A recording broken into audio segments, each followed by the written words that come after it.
మహాత్మా గాంధీ పేరు తీసేసి రామ్జీ అనే పేరు ఎందుకు పెట్టారు బీజేపీ వాళ్ళు? సో ఇక్కడ మీకు ఒక చిన్న లాజిక్ చెప్తాను. ఎంజీఎన్ఆర్ఈజీఏ అంటే ఇది ఉపాధి హామీ పథకం. ఈ ఉపాధి హామీ పథకంలో 100 డేస్ అనేది వర్కింగ్ డేస్ అనేది ఉంటుంది. సో దీన్ని 120 డేస్ అనేది ఎక్స్టెండ్ చేశారు విబీజీ రామ్జీ అని.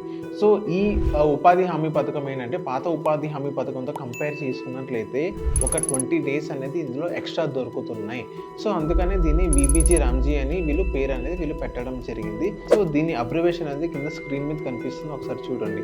సో ఈ మహాత్మా గాంధీ పథకం ఏదైతే ఉందో అందులో 100% మనీ అనేది కింద వర్కర్స్ అనేది ఇప్పుడు సెంట్రల్ గవర్నమెంటే ఇస్తుంది. కానీ ఇది విబీజీ రామ్జీ ఈ పథకం కింద ఏంటంటే ఇప్పుడు సెంట్రల్ గవర్నమెంట్ అనేది 60% మాత్రమే ఇస్తుంది అండ్ రెస్ట్ ఆఫ్ 40% అనేది అక్కడ స్టేట్ గవర్నమెంట్ అనేది ఇవ్వాల్సి వస్తుంది. సో దీంతో ఏంటంటే ఇప్పుడు ఇక్కడ ఏపీ స్టేట్లో ఎవరైతే చంద్రబాబు నాయుడు గారి గవర్నమెంట్ ఉందో ఆ చంద్రబాబు నాయుడు గారి గవర్నమెంట్ అనేది రిఫ్యూజ్ చేసింది అనమాట. సో ఎందుకంటే ఇప్పుడే ఆంధ్రప్రదేశ్ అనేది కొంచెం డెఫిషియట్లో ఉంది అండ్ నెక్స్ట్ ఇప్పుడు ఒక 2000 crores అనేది వీళ్ళకి ఇంకా భారం పడుతుంది.